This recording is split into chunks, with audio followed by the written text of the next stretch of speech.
viajero del conocimiento, buscador de la verdad en un mundo de sombras, permítanme guiarles a través de los vastos e intrincados paisajes de una sabiduría que no se entrega fácilmente, sino que exige de cada uno de nosotros un esfuerzo sincero y una mirada despiadada hacia nuestro propio ser. No les relataré una historia de héroes y villanos en el sentido mundano, sino la odisea interior que aguarda a todo aquel que se atreve a interrogar su propia existencia y el lugar que ocupa en el gran tapiz del cosmos. Esta obra, Perspectivas desde el mundo real de G. y Gurdjieff, no es un libro que se lee sino un mapa para un viaje, una serie de conversaciones que, como destellos de una linterna en la oscuridad, iluminan el sendero hacia la conciencia. Imaginen a un hombre, un buscador infatigable, que desde sus primeros años se sintió impulsado por preguntas sin respuesta. Había devorado textos de ocultismo, explorado filosofías, viajado por tierras lejanas como el Asia Central y el Medio Oriente, siempre en pos de un conocimiento directo de una verdad que los libros apenas le insinuaban. Este hombre,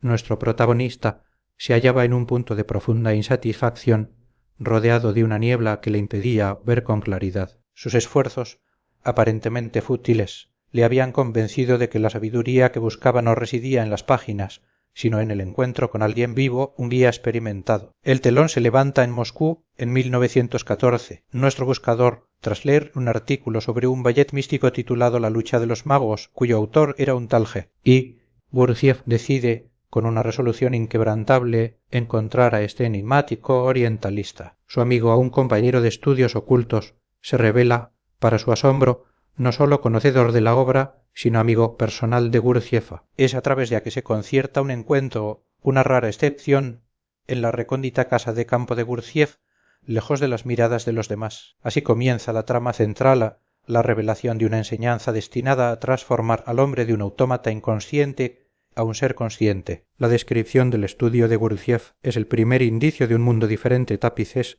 luces difusas, instrumentos extraños, estatuas de Buda, Cristo, Moisés y Mahoma coexistiendo. Gurdjieff, con una mirada que parece conocerlo desde siempre, invita al buscador a sentarse y, sin preámbulos, le pregunta qué es lo que realmente quiere. La conversación, asistida por como intérprete y catalizador, se despliega como una espiral, ampliando y profundizando cada idea al regresar a su punto de partida. Gurdjieff no empieza con lo espiritual en el sentido etéreo, sino con una comprensión radical de la unidad universal como arriba, así abajo. Esta máxima hermética no es una especulación teórica, sino una verdad que debe sentirse con todo el ser. Desde los acontecimientos más pequeños de la vida individual hasta los vastos ciclos cósmicos, todo se rige por las mismas leyes, la ley de la Trinidad acción, resistencia, equilibrio y la ley de 7 ilustrada con la escala musical y sus intervalos que requieren un bloque externo para continuar el desarrollo. El cosmos entero,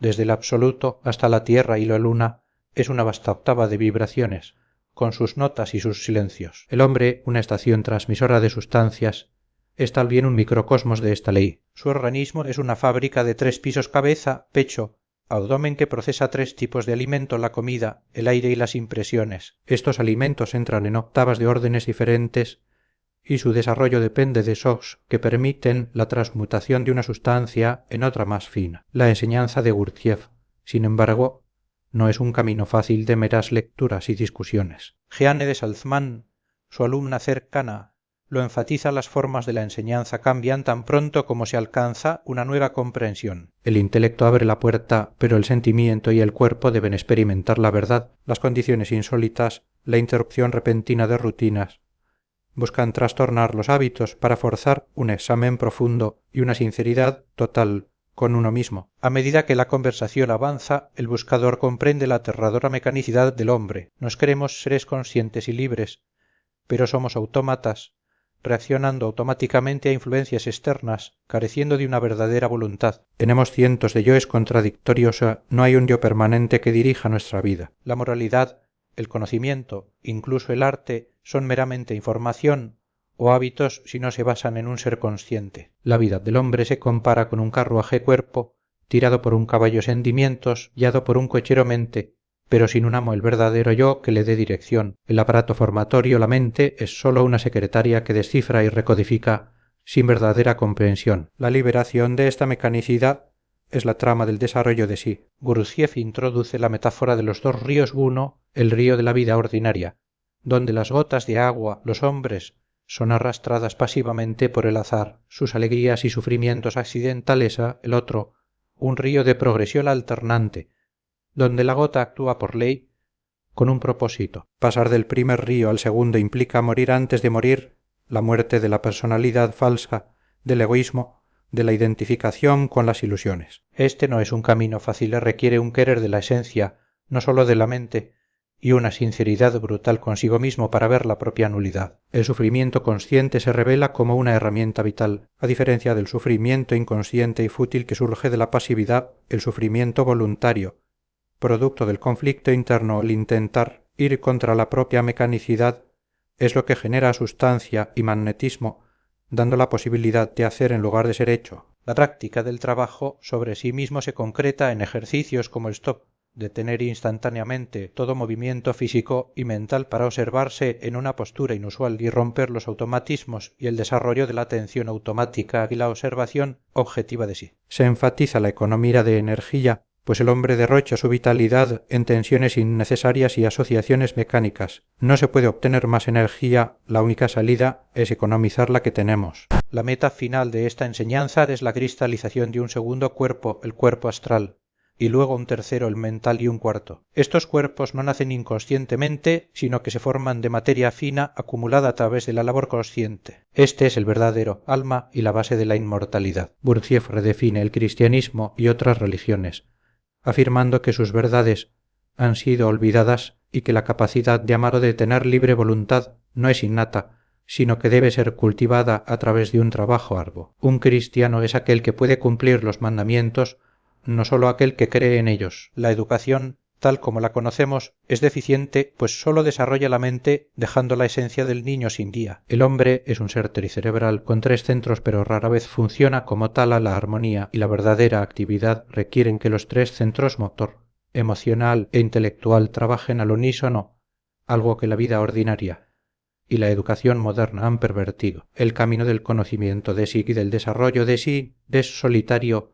y lleno de peligros, con muchos charlatanes y pseudoconocimientos. La clave es un olfato para la verdad y la guía de un maestro experimentado, pero incluso con un maestro, la responsabilidad recae en el alumno. La liberación conduce a la liberación de las influencias internas. Vanidad, amor propio es el primer paso hacia la liberación de las influencias externas. La conversación concluye con la dura pero esperanzadora afirmación de Gurdjieff: ustedes deben decidir o vale la pena. El hombre debe revalorizar sus valores, ver las sillas de la existencia y decidir si prefiere la felicidad inconsciente del tonto o el riesgo y el esfuerzo de buscar la verdadera conciencia. El instituto no puede hacer a nadie adulto, sino que está diseñado para ayudar a aquellos que ya han alcanzado la madurez mental de querer transformarse. La meta última es ser capaz de ser, una transformación que requiere tiempo, sufrimiento consciente y una lucha incesante contra el propio automatismo. Así, la trama de esta obra no es una secuencia de eventos externos, sino la desvelación gradual de un camino para que el hombre despierte,